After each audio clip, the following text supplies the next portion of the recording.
Pete is a performance educator with over 2 decades of experience. So Peter has a master's degree in sports psychology. He's a certified mental performance consultant, CMPC, through the Association for Applied Sports Psychology, and a certified strength and conditioning specialist.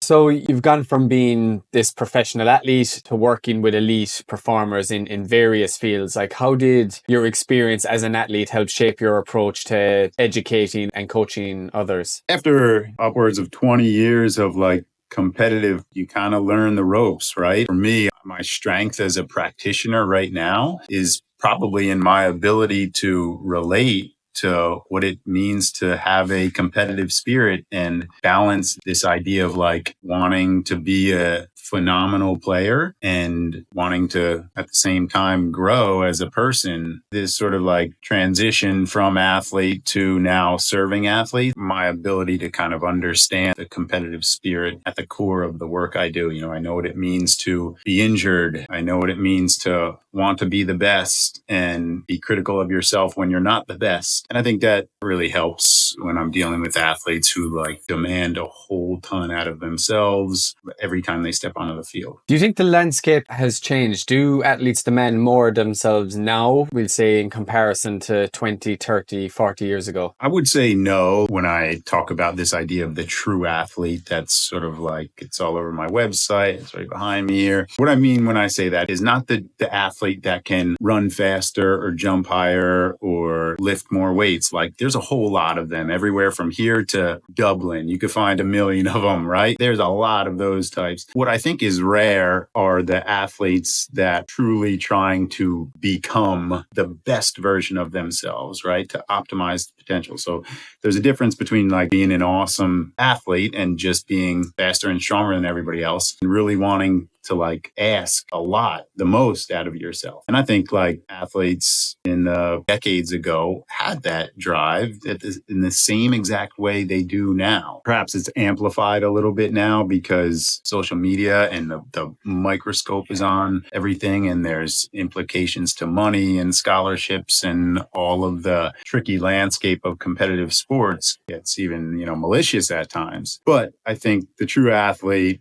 has always sort of prevailed. There's always been athletes that want the most out of themselves. And that's the athlete that I love to work with. So the frameworks, both physical and mental, you feel have remained the same over time, but it sounds like the landscape is different, like you said, with the external pressures of social media, and maybe there's more financial pressures on people to be successful as well. These might weigh a little bit heavier, but the fundamentals of trying to be a great athlete in person remain the same. Yeah, I think a better way to explain it, or a different way to explain it, is that inherent in all of us is this desire to grow and be better and get better. That's part of the human condition. And so whether that desire to grow is on the field or off the field, I think we all always have that, right? And so that's the foundation, that growth, that desire for excellence can and should be manifested on the field. Yeah, I don't want to belabor the point anymore, but the idea is that whether it was 30 years ago or today, there are people out there that are, all of us to some degree, are wanting to really actualize the best version of ourselves. Yeah, and I think that steps us out of the realm. We're talking from, we'll say, an athletic lens here and high performing athletes, but what you just said is extremely translatable to everyone. I can translate that to me in my work life. I can translate that to me in the health habits I'm wanting to build. I think it's a really, really universal idea.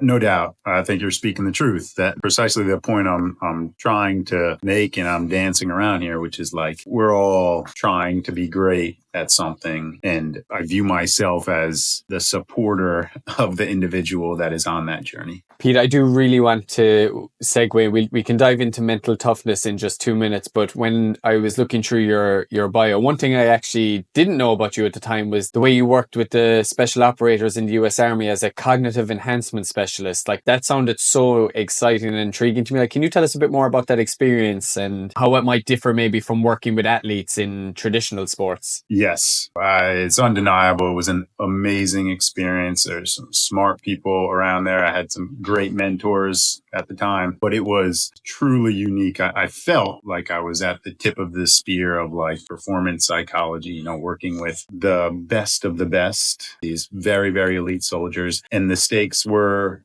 different. Right. I remember saying it almost on a daily basis, like in the army or in, the military in general, you're not playing for wins and losses, you're playing for life and death. So everything gets amplified, like the emotional response, your ability to manage stress, your belief in yourself and your skills, like all that stuff gets turned up when it's put up against the survival mechanism, the idea that like, oh man, I might lose my life here. It was amazing. And I felt like I had to be pretty precise with how I taught the skills, and it was a fantastic experience. But to your point, you asked a little bit about the differences between the two, and perhaps I could speak to that a bit. So I get that question a whole ton, very, very often, knowing I worked with a lot of professional athletes in my life and been around that landscape for a long, long time. And obviously in the world of special operations, I get it often. So I think the difference is, and, making a generalization, of course, but the professional athlete in most cases, it almost seemed like when I walked into like an NFL locker room, like the guys were bred to be there. They're just bigger, faster, and stronger,